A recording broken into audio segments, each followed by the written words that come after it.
नमस्कार दोस्तों, मैं हूं राघवेंद्र। स्वागत है आप सभी का इन खबर पर। कांग्रेस पार्टी और राहुल गांधी अभी एक झटके से उबरे ही नहीं थे कि उनको दे दनादन दूसरा झटका भी लग गया। जी हां, आपने देखा कि किस तरीके से हरियाणा विधानसभा चुनाव के परिणाम निकलकर सामने आए। जो कांग्रेस पहले ढोल नगाड़ों के साथ तैयारी में थी जलेबी खाने के लिए कि भैया कांग्रेस तो हरियाणा में कमाल मचा रही है, लेकिन वो कमाल नहीं मच पाया और ढोल नगाड़े वापस लौट गए। और इसी के साथ ही साथ अभी एक रात गुजरी ही थी कि राहुल गांधी के साथी सपा मुखिया अखिलेश यादव ने भी झटका दे दिया। जी हां, उत्तर प्रदेश में 10 विधानसभा सीटों पर उपचुनाव होने हैं, जिसकी तैयारी में समाजवादी पार्टी पहले से ही जुट गई है। और इसको लेकर कांग्रेस जिन सीटों पर दावा ठोक रही थी उसी पर अखिलेश यादव ने अपने प्रत्याशियों का नाम ऐलान कर दिया। 10 सीटों पर उपचुनाव होने हैं, जिसमें से 6 सीटों पर समाजवादी पार्टी ने अपने प्रत्याशियों के नाम का ऐलान कर दिया है। वो 6 सीटें कौन है, पहले आप ये जान लीजिए। करहल की सीट पर जो है श्री तेज प्रताप यादव चुनाव लड़ेंगे और सीसामऊ की सीट श्रीमती नसीम सोलंकी, इरफान सोलंकी की पत्नी है नसीम सोलंकी। वही फूलपुर से श्री मुस्तफा सिद्दीकी जो है चुनावी मैदान में रहेंगे। और मिल्कीपुर की सीट सबसे चर्चित सीट, जी हां, जहां से अवधेश प्रसाद के बेटे अजीत प्रसाद चुनाव लड़ेंगे। कटेरी से श्रीमती शोभावती वर्मा चुनावी मैदान में है और वहीं मझवा से ज्योति बिंद चुनावी मैदान में है। तो ये 6 सीटें ऐसी हैं जहां से समाजवादी पार्टी ने अपने प्रत्याशियों के नाम की घोषणा कर दी है।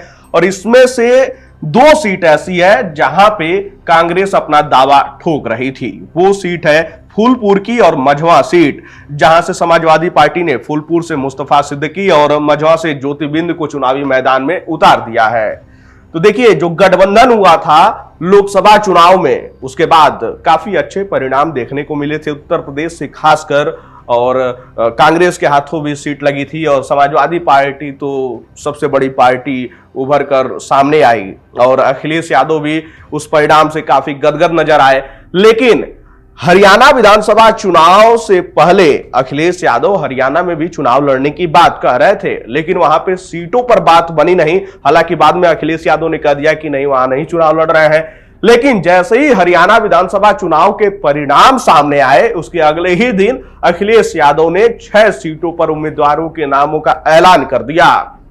अब इस ऐलान से कई बातों पर राजनीतिक नजर पड़ रही है। और देखिए, राजनीतिक नजर इसलिए क्योंकि इससे झटका राहुल गांधी और कांग्रेस को तो लगा ही है।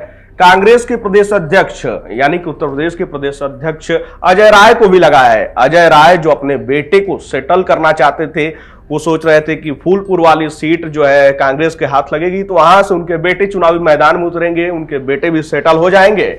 लेकिन इसके साथ ही साथ अजय राय को भी झटका लगा है इस ऐलान के बाद।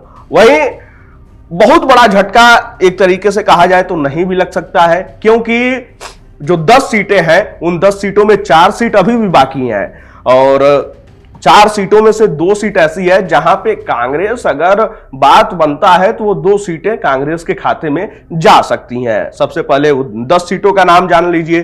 करहल है, खैर है, मीरापुर है और मझवा है, गाजियाबाद है, कटेरी है, अंबेडकर नगर की कुंदरकी, अंबेडकर नगर की सीट है, कुंदरकी है और जो है मिल्कीपुर और उसके बाद फूलपुर और सीसामऊ की सीट है। तो ये 10 सीटें जो हैं, इन 10 सीटों पे चुनाव होने हैं। अब इसमें से 6 सीटें तो समाजवादी पार्टी ले गई, प्रत्याशियों का ऐलान कर दिया। 2 सीट गाजियाबाद और खैर की सीट जो है उस पे कांग्रेस पार्टी दावा ठोक सकती है अगर बात बनी तो। लेकिन कांग्रेस पहले से फूलपुर और मझवा की तैयारी में थी, जहां पे सपा ने उन्हें ठेंगा दिखा दिया है। यानी कि अखिलेश यादव ने राहुल गांधी को अब तो ठेंगा दिखाई दिया है।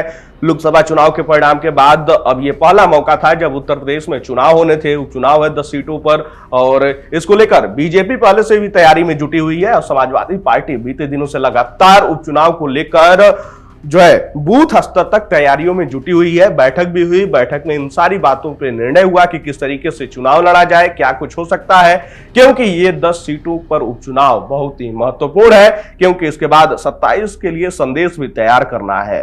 खैर, राहुल गांधी और कांग्रेस पार्टी को जिस तरीके से झटका लगा है, अब देखना है कि उधर से क्या कुछ प्रतिक्रिया आती है। कांग्रेस अब किन सीटों पर बात करती है, क्या बात भी बन पाएगी या नहीं बन पाएगी। खैर, आपको क्या लगता है कि क्या इसके बाद समाजवादी पार्टी या अखिलेश यादव से राहुल गांधी की बात बन पाएगी या फिर अकेले ही चुनाव लड़ना पड़ेगा? आप अपनी राय कमेंट बॉक्स में हमें जरूर बताइएगा।